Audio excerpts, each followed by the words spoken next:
তার আগে ফের পেগাসাস বিতর্ক। মার্কিন সংবাদপত্র নিউ ইয়র্ক টাইমসের প্রতিবেদনে দাবি 2017 সালে ইসরায়েলের কাছ থেকে পেগাসাস সফটওয়্যার কিনেছিল মোদী সরকার।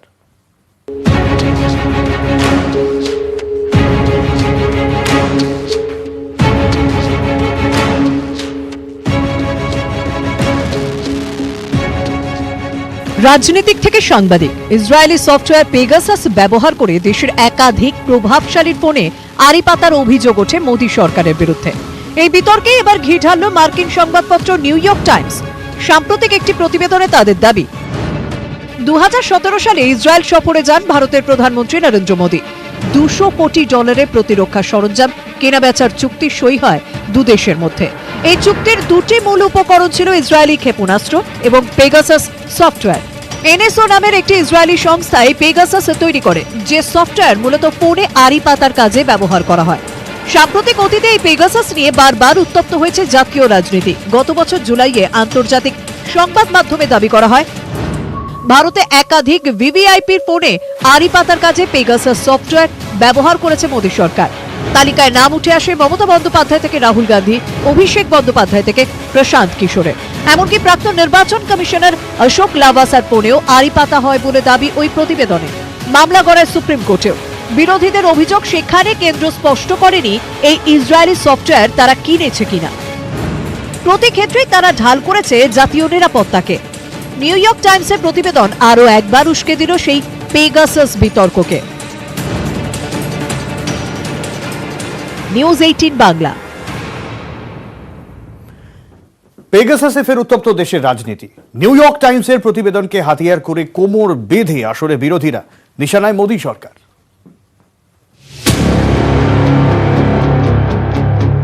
সত্যি কি ফোনে আড়ি পাতার জন্য পেগাসাস সফটওয়্যার কিনেছিল মোদী সরকার? নিউ ইয়র্ক টাইমসের প্রতিবেদন ফের উস্কে দিয়েছে বিতর্ক। এই পরিস্থিতিতে মার্কিন সংবাদপত্রের এই দাবিকে হাতিয়ার করে এবারও আসরে বিরোধীরা। কংগ্রেস সাংসদ রাহুল গান্ধী টুইটারে লিখেছেন, দেশের সঙ্গে বিশ্বাসঘাতকতা করেছে মোদী সরকার। नंबर 1, भारत सरकार ने पेगासस जासूसी यंत्र खरीदा। नंबर 2, संसद से धोखा किया। नंबर 3, सुप्रीम कोर्ट को धोखे में रखा। नंबर 4, सरकारी पैसे का इस्तेमाल जनता की जासूसी के लिए किया। नंबर 5, प्रजातंत्र का अपहरण किया 2019 के लोकसभा के चुनाव के समय। और नंबर 6, देशद्रोह किया। সরব তৃণমূল সহ বাকি বিজেপি বিরোধী দলও। পেগাসাস যে কিনেছিল সরকার ব্যাপক টাকা দিয়ে বিরোধীদের উপর আড়ি পাততে, সেটা প্রমাণই হয়ে গেল। প্রধানমন্ত্রী অসৎ, প্রধানমন্ত্রী মিথ্যে কথা বলেছেন। যে কাজ প্রধানমন্ত্রী করলেন স্পষ্ট হয়ে গেল দেশ বিরোধী কাজ। এর চাইতে বড় অপরাধ কি হতে পারে? বিজেপি অবশ্য নিউ ইয়র্ক টাইমসের রিপোর্ট এবং তার ভিত্তিতে বিরোধীদের আক্রমণকে গুরুত্ব দিতে নারাজ।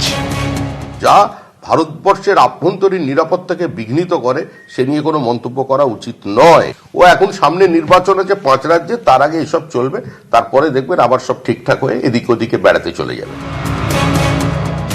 দাবি পাল্টা দাবির মধ্যেই পেগাসাস নিয়ে ফের উত্তপ্ত রাজনীতি।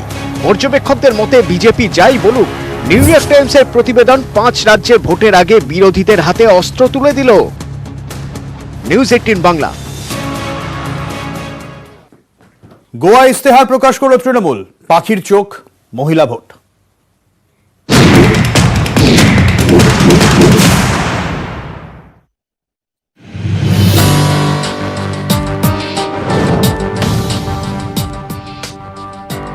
একুশের বাংলা, 22-এর গোয়া।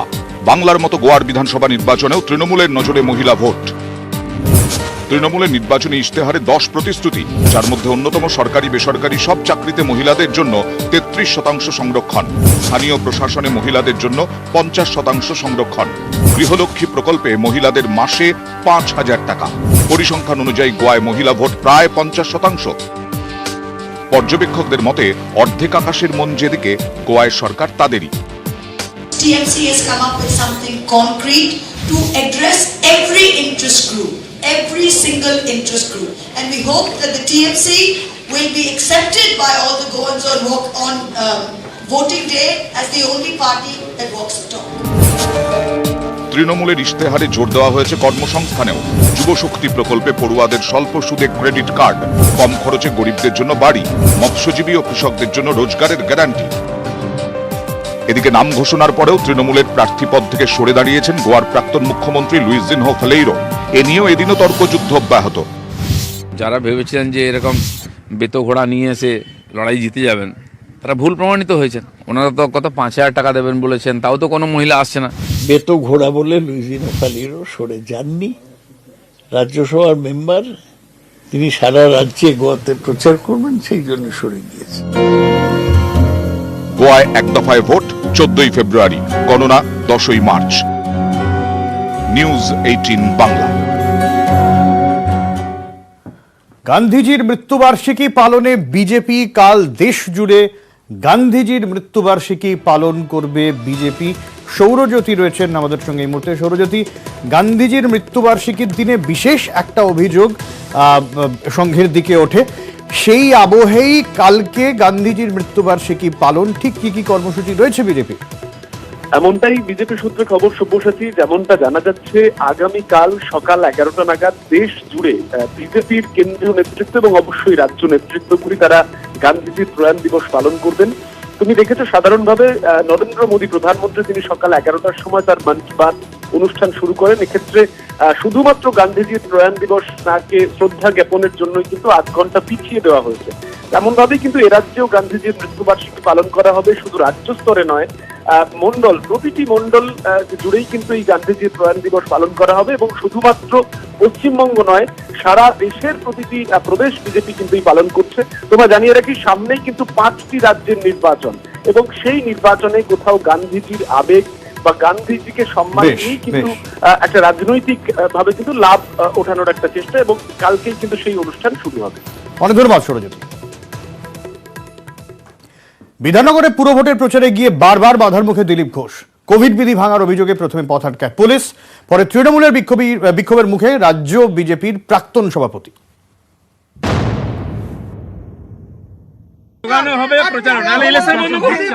সেটাও পারবেন না, খালি বিজেপি আটকাবেন, এটা তো হতে পারে না। 12ই ফেব্রুয়ারি বিধাননগরে পুরভোট। শনিবার সেই ভোটের প্রচারে গিয়ে বাধার মুখে দিলীপ ঘোষ। বিধাননগর পুরসভার 20 নম্বর ওয়ার্ডে প্রথমে দিলীপ ঘোষের প্রচার আটকায় পুলিশ। অভিযোগ, কোভিড বিধি ভেঙে 5 জনের বেশি কর্মী সমর্থককে নিয়ে জগৎপুর বাজার এলাকায় ঘুরছিলেন তিনি। সেটাও পারবেন না, খালি বিজেপি আটকাবেন, এটা তো হতে পারে না।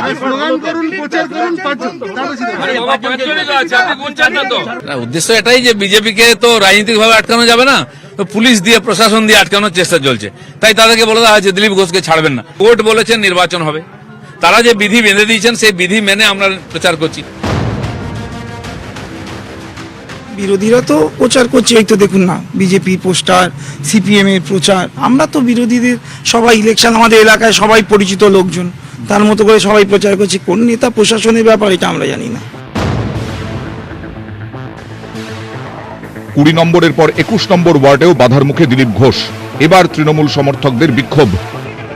দিলীপ ঘোষ এই 21 নম্বর ওয়ার্ডে এসেছিলেন যখন তিনি প্রচারে আসেন বিজেপি প্রার্থীর হয়ে।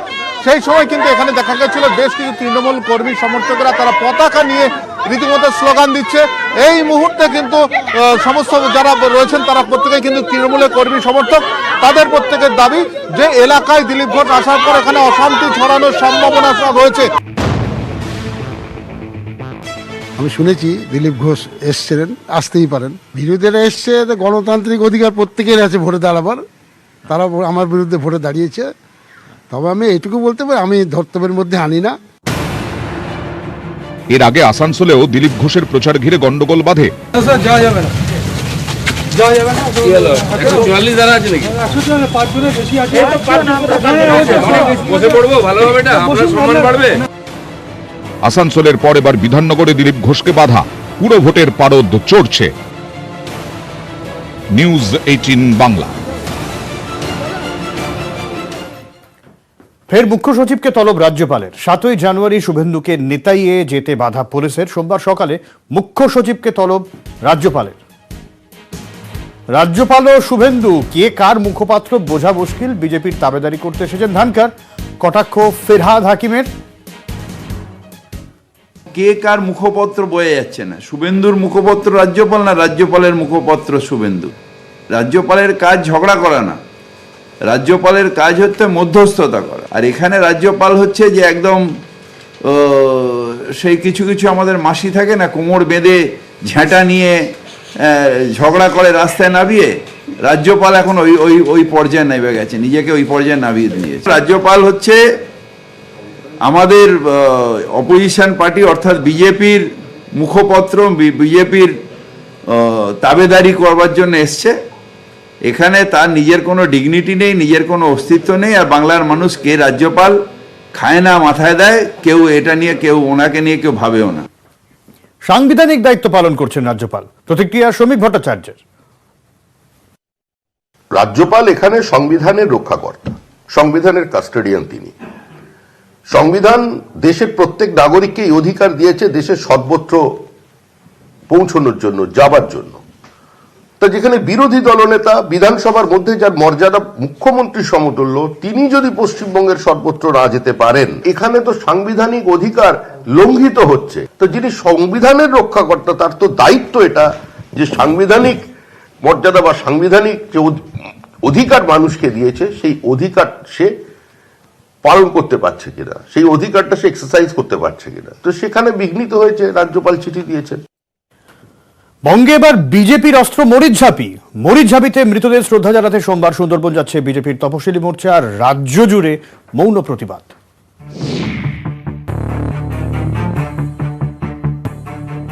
ইতিহাসের গর্ভে হারিয়ে যেতে বসা মরিচঝাঁপিকে এবার হাতিয়ার করতে চাইছে বঙ্গ বিজেপি। মরিচঝাঁপিতে মৃতদের শ্রদ্ধা জানাতে সোমবার সুন্দরবন যাচ্ছে বিজেপির তপশিলি মোর্চা। অভিযানের নেতৃত্বে অগ্নিমিত্রা পল। মরিচঝাঁপিকে অস্ত্র করে রাজ্য জুড়ে অভিযানে নামছে বিজেপি। সোমবার রাজ্যে বিজেপির 42টি সাংগঠনিক জেলায় মৌন প্রতিবাদ দেখানো হবে। বাম আমলে ঘটে যাওয়া এই গণহত্যা নিয়ে ফের আসরে নামতে চলেছে বিজেপি। অভিযান শুরুর আগেই শুরু রাজনৈতিক তরজা। মরিচঝাঁপিতে বাংলাদেশি হিন্দু উদ্বাস্তুদের বামপন্থী নেতৃত্বে, বামপন্থী সরকারের নেতৃত্বে, জ্যোতি বসুর নেতৃত্বে তাদের উপর অকথ্য অত্যাচার করেছিল, তার বর্ণনা আছে। সেই সময় যারা পালিয়ে বেঁচেছিলেন সেখান থেকে কত লোককে হত্যা করা হয়েছিল বামপন্থী হারমাদ এবং পুলিশের দ্বারা, তারা সেই সমস্ত মানুষ সাক্ষী দেওয়ার জন্য আছে। বিকাশবাবু বলতে পারবেন না, বিকাশবাবু ওকালতি জানেন, ইতিহাসবিদ কতখানি বড় আমাদের জানা নেই। ওরা কি বলতে পারবে কারা শহীদ হয়েছে, তাদের নাম? ওরা কি জানেন যে মরিচঝাঁপি তখন যদি বামফ্রন্ট রক্ষা না করতো তাহলে আজকে প্রাকৃতিক ভারসাম্য নষ্ট হয়ে যেত? ও সুন্দরবনে বেড়াতে যেতে চাইছে, বেরিয়ে আসুক, কোনো আপত্তি নেই, কিন্তু সুন্দরবনের পরিবেশটাকে নষ্ট করার কোনো অধিকার ওদের নেই। এখন ওখানে কি করতে যাবে? সুন্দরবন বেড়াতে যাবে, ওইখানে বাঘ আরেকটু দূরে গেলে বাঘ দেখতে যাবে। বাংলার ইতিহাসের এক বিতর্কিত অধ্যায় মরিচঝাঁপি। 1979 সালের জানুয়ারি মাস, বাম সরকার তখন সবে ক্ষমতায়। সদ্য জন্ম নেওয়া বাংলাদেশ থেকে আসা উদ্বাস্তুরা ডেরা বাঁধেন সুন্দরবনের মরিচঝাঁপি দ্বীপে। খবর পেয়ে তাদের সরাতে পুলিশ পাঠায় রাজ্য সরকার। উদ্বাস্তুদের সঙ্গে পুলিশের সংঘর্ষ বাধে। পুলিশের গুলিতে বহু উদ্বাস্তুর মৃত্যুর অভিযোগ ওঠে। পর্যবেক্ষকদের একাংশের মতে 24-এর মহারণের আগে উদ্বাস্তু হিন্দু ভোটারদের বার্তা দিতেই পদ্মের এই কৌশল। 2019-এর লোকসভা ভোটের পাশাপাশি 21-এর বিধানসভা ভোটেও মতুয়া সহ উদ্বাস্তু হিন্দুদের বড় অংশ বিজেপিকে ভোট দিয়েছে। মতুয়াগড়ে যখন পদ্মে বিদ্রোহ, তখন বিজেপির এই মরিচঝাঁপি অভিযান তাৎপর্যপূর্ণ বলেই মনে করছেন অনেকে। নিউজ 18 বাংলা। কিন্তু তাতেও মতুয়াগড়ে বিদ্রোহের আঁচ শান্ত হচ্ছে কোথায়? শান্তনু ঠাকুর বাড়িতে ফের বৈঠক। শান্তনু ঠাকুরের বাড়িতে জয়প্রকাশ, রিতেশ। কি কারণে আবার বৈঠক জানবো, অনিরুদ্ধ রয়েছেন আমাদের সঙ্গে। অনিরুদ্ধ, বসেছি ঠিক এই শান্তনু ঠাকুরের সঙ্গে কিন্তু বিগত দিনে জয়প্রকাশ মজুমদার এবং রিতেশ তেওয়ারি এরা কিন্তু আগেও ঠাকুর বাড়িতে এসে বৈঠক করেছে। তারপরেই কিন্তু রাজ্য বিজেপির তরফ থেকে শোকজ করা হয়েছে এবং সাময়িক বরখাস্ত করা হয়েছে এই দুই রাজ্যের বিক্ষুব্ধ বিজেপি নেতাকে, এবং তারা আজও আবার কিছুক্ষণ আগেই শান্তনু ঠাকুরের বাড়িতে এসে পৌঁছেছেন এবং শান্তনু ঠাকুরের সঙ্গে তারা বৈঠক করবেন। বৈঠকের আগে এ বিষয়ে তারা মুখ খুলতে চাননি, তারা বলেছেন বৈঠকের পরে যা বলার বলবেন। এবং এই শান্তনু ঠাকুরের সঙ্গে যে বৈঠক হচ্ছে এ বিষয়ে কিন্তু তাৎপর্য রয়েছে, যেহেতু শান্তনু ঠাকুর আগামীকাল দিল্লিতে অধিবেশনের জন্য চলে যাওয়ার কথা রয়েছে, তার আগেই এই দুই বিক্ষুব্ধ নেতার সঙ্গে বৈঠক, এ নিয়ে কিন্তু জল্পনা শুরু হয়েছে। শুভসাচী, অনেক ধন্যবাদ। কি বিষয়ে বৈঠক? লালবাজারে কোচিং ক্লাস করছেন থানার ওসি, অ্যাডিশনাল ওসিরা, আর চলছে সাইবার অপরাধ মোকাবিলায় ট্রেনিং। এবার প্রত্যেক থানাতেই সাইবার সেল গড়ার ভাবনা। লালবাজারে কোচিং ক্লাস করছেন থানার OC, additional OC. Cyber crime রুখতে বিশেষ ট্রেনিং। কলকাতা পুলিশের হেডকোয়ার্টার লালবাজারে চলছে ক্লাস। সাইবার অপরাধ ও ব্যাংক জালিয়াতি সংক্রান্ত বিষয়ে প্রশিক্ষণ দেওয়া হচ্ছে ওসি, অ্যাডিশনাল ওসিদের।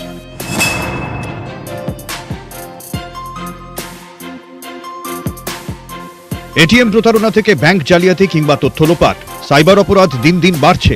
এ নিয়ে অভিযোগ জানাতে হয় লালবাজারের সাইবার ক্রাইম বিভাগে। ততক্ষণে অনেকটা সময় চলে যায়। সাইবার বিশেষজ্ঞরা বলছেন দ্রুত অভিযোগ জানালে অপরাধীদের চিহ্নিত করতে সুবিধা হয়। তাই এবার থানায় থানায় সাইবার সেল তৈরির ভাবনা। এখন চলছে থানার ওসি এবং অ্যাডিশনাল ওসিদের সাইবার ক্রাইম মোকাবিলায় ট্রেনিং। লোকাল এরিয়াতে প্রত্যেক পুলিশ স্টেশন যাতে লোকাল ওনার এরিয়ার মানুষকে যাতে সচেতন করতে পারে, তো ওই রকম আমরা কিছু কিছু অ্যাওয়ারনেস মেটেরিয়াল রেডি করছি, যেখানে ধরুন খুব বেসিক জিনিস, কারোর সঙ্গে ওটিপি শেয়ার করবেন না, নিজের সোশ্যাল মিডিয়া প্রোফাইলে ফেসবুক, টুইটার, ওখানে নিজের ইনফরমেশনগুলোকে লক করে রাখা যায়, নিজের প্রোফাইলটাকে লক করে রাখা যায়, কোনো অচেনা লোকের ফ্রেন্ড রিকোয়েস্ট অ্যাকসেপ্ট করবেন না।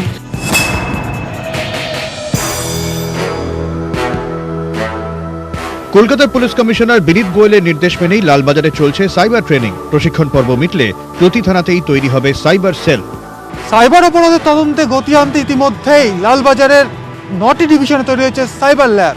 শুধু তাই নয়, গোয়েন্দা কর্তারা মনে করছেন আগামী দিনগুলোতে এই সাইবার জগতের অপরাধ আরও বাড়বে, তাই প্রয়োজন থানা স্তরেও তদন্ত।